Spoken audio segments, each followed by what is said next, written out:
Saudara, desakan penundaan pilkada mulai bermunculan sementara pemerintah dan penyelenggara pemilu hingga saat ini masih bersikukuh. Nanti kita akan ke sana, saudara. Saya akan menuju ke Pak Fakih. Pak Fakih, bisa mendengar saya jelas?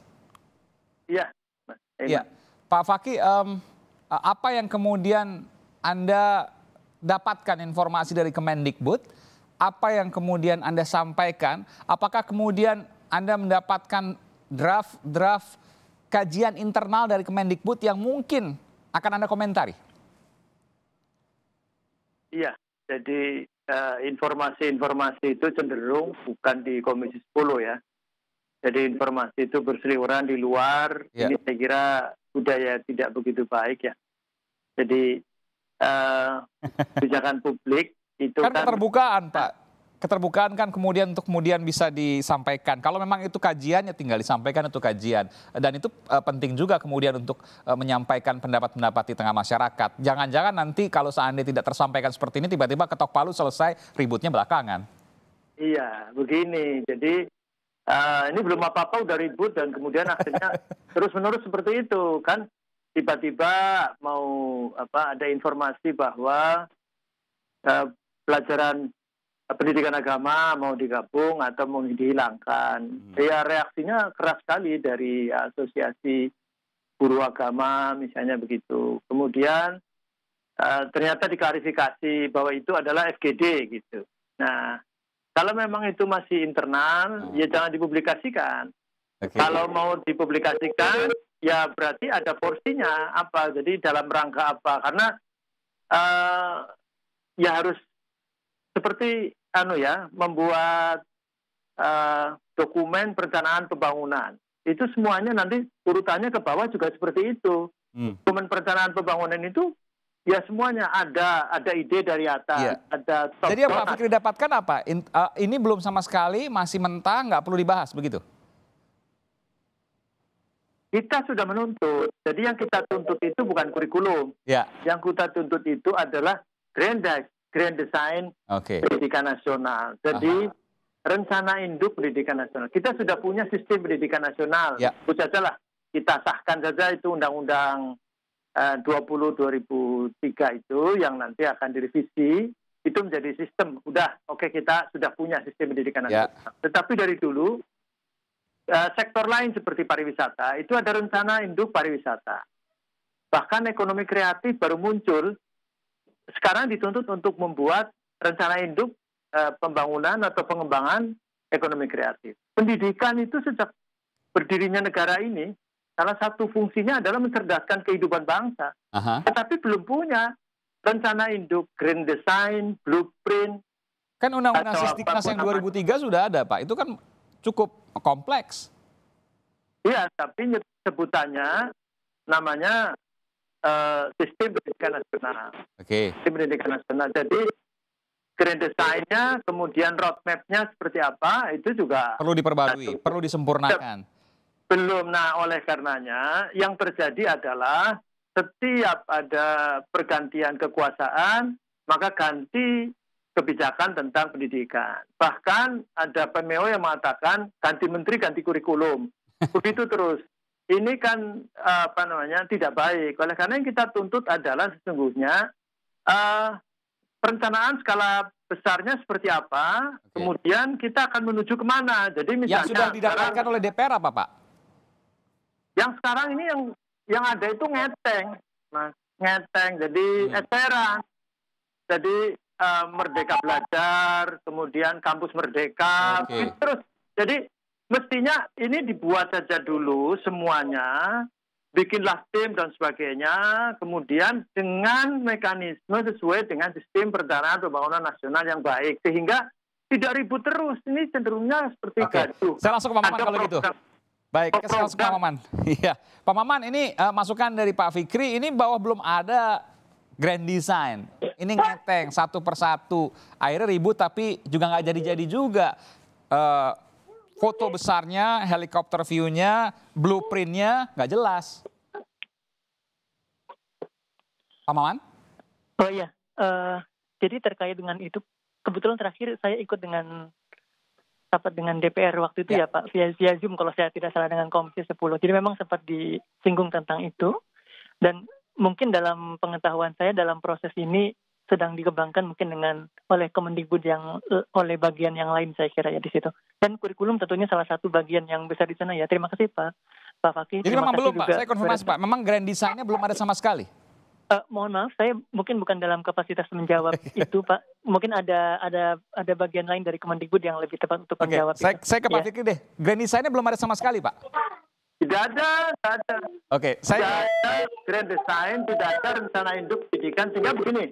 Ketika ada menteri yang mengatakan bahwa kita ini orientasi pendidikan kita adalah ke pekerjaan, maka kemudian profesor mengatakan bahwa kita jangan mendidik orang jadi buruh, misalnya begitu.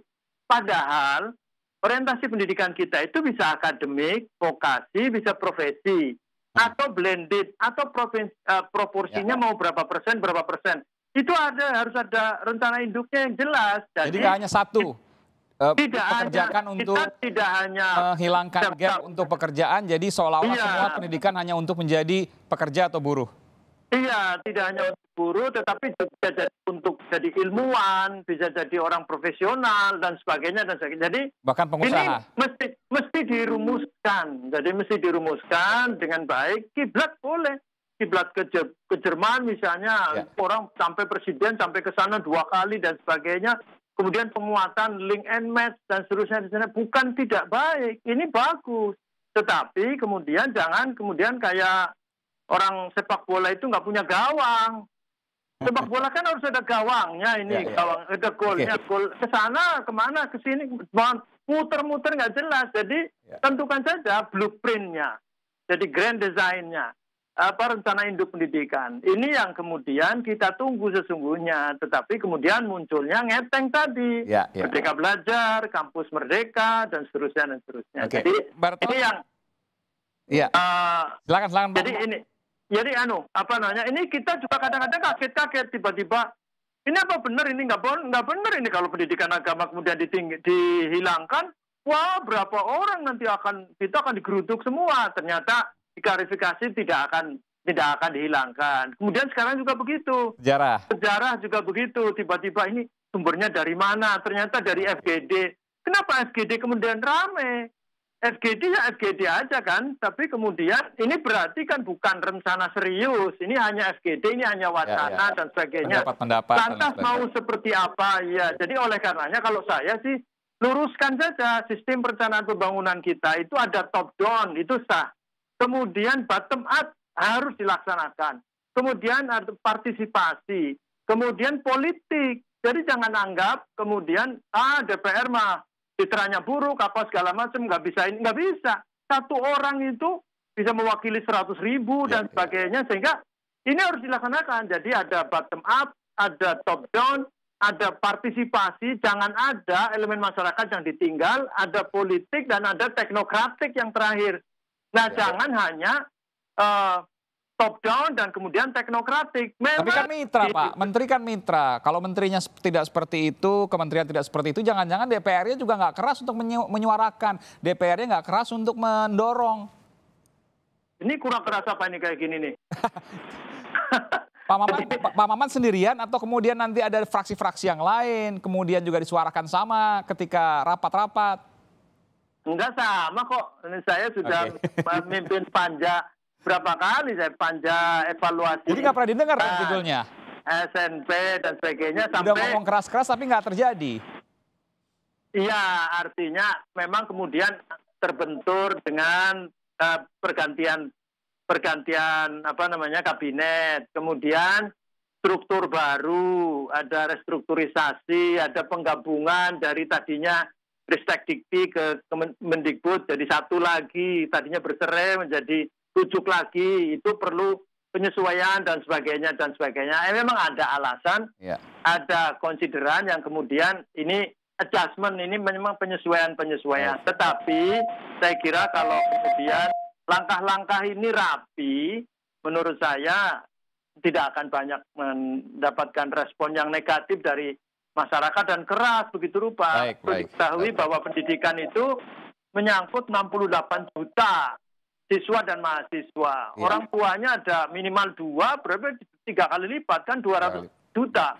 Kalau 200 juta kan hampir seluruh masyarakat Indonesia. Ya. Poinnya sudah Pak. Nanti saya akan ke Bapak lagi nanti kalau seandainya memang masih ada waktu. Saya ingin kemudian membagi ke Mbak Retno. Mbak Retno, apa yang kemudian bisa Mbak Retno sampaikan? Ini DPR sudah teriak keras, tapi kemudian seolah-olah tidak didengar. Nanti saya terakhir akan ke Pak Maman.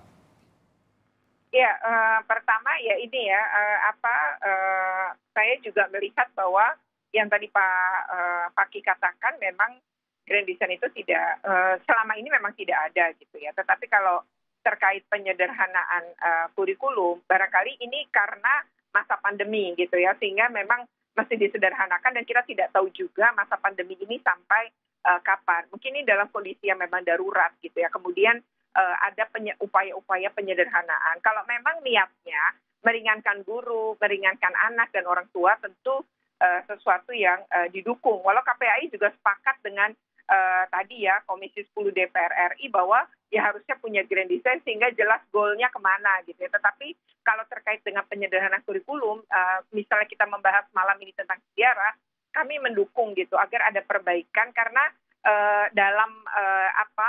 di dalam perencanaan pendidikan sendiri dan ada di dalam Undang-Undang Sidiknas sendiri, pelajaran sejarah ini sebenarnya sesuatu yang betul-betul penting karena memang PKN sejarah itu dalam upaya memang membentuk karakter anak didik dan itu memang penting juga untuk membangun nilai-nilai kebangsaan dan rasa nasionalisme. Jadi itu saya rasa kalau memang mau direvisi, mungkin revisinya seperti tadi kami sudah ungkapkan. Baik, terima kasih Mbak Retno. Terakhir ke Pak Maman. Pak Maman, saya sekaligus konfirmasi. Apakah betul opsi yang terkuat adalah sejarah ingin dimasukkan ke dalam mata pelajaran ilmu pengetahuan sosial, IPS? Sebelumnya saya mungkin mengklarifikasi bahwasannya untuk grand design itu saya yakin mungkin sedang dalam proses ya Pak Fakih dan teman-teman sekalian. Jadi teman-teman pasti mempersiapkan sebaik-baiknya untuk grand design ini. Jadi bukannya tidak ada saya kira, tapi sebetulnya mungkin ada tapi dalam tahap mempersiapkan dan mungkin pada waktunya nanti akan disampaikan. Ada Pak ya grand design ini dari pejabat Kemendikbud ya mengatakan Pak Maman? Ya, pasti dalam proses ini ada gitu karena sedikit banyak saya juga mendengar dan berkontribusi walaupun mungkin nanti pada finalnya nanti akan disampaikan ke DPR juga pada waktunya. Ada target mungkin Pak kapan? Akhir 2024 misalnya akhir masa jabatan Pak Jokowi? Tentang itu mungkin saya bukan dalam kapasitas menjawab itu, tapi mungkin nanti ada yang lain menjawab. Yang pertanyaan lalu terkait dengan Bu Retno tadi, terima kasih Bu, ini suatu masukan dan saran, dan kami sangat berharap masukan-masukan dan saran seperti itu yang untuk perbaikan ke depan ya Bapak, Ibu, dan Ibu sekalian. Jadi kita bersama-sama agar ke depannya akan jauh lebih baik lagi gitu. Dan tentunya itu suatu kebutuhan, salah satunya yang tadi disampaikan oleh Bu Retno terkait dengan bagaimana sejarah akan lebih kontekstual. Dan soal IPS tadi Pak, singkat saja soal IPS tadi. Tentang IPS tadi saya kira hampir sama sebetulnya jawabannya, yaitu bahwasanya ini dalam proses kajian. Jadi prosedurnya itu adalah setelah uji publik ada harmonisasi gitu, baru kemudian. Dan itu pun sebagaimana saran Mas Menteri mungkin baru 2022 ada. Jadi ada banyak sekali opsi-opsinya ya begitu. Betul, mutasi yang tadi Bapak katakan. Baik, terima kasih Pak Maman, Kepala Kurikulum dan Perbukuan Kemendikbud, kemudian juga ada Wakil Ketua Komisi 10 DPR RI, Pak Fikri Fakih, dan KPAI, Komisi Perlindungan Anak Indonesia, Mbak Retno Listiarti. Terima kasih, selamat malam Bapak dan Ibu. Ya, selamat malam.